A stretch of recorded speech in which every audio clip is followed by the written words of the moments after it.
avez-vous déjà utilisé un outil IA au travail sans en informer votre hiérarchie? Ça restera entre nous, répondez-nous. C'est un sondage en direct. En effet, peut-être, Marielle, le temps de recevoir les chiffres. Ça peut arriver, ChatGPT, tout le monde y a accès. Comment on gère ça?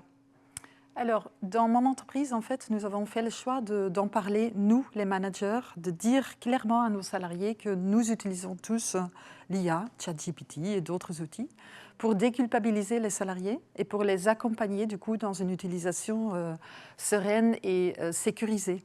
Donc, nous faisons beaucoup de messages de prévention en interne. Nous avons commencé à mettre en place une charte. Voilà, donc nous en parlons vraiment activement.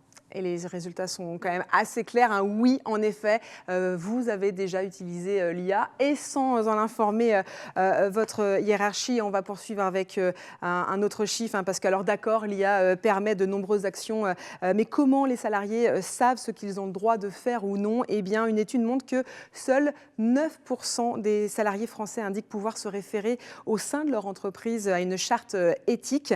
Alors, en quoi, finalement, Marion, une charte est peut-être l'une des solutions? Le premier point, c'est de communiquer, c'est d'en parler en interne et de déculpabiliser.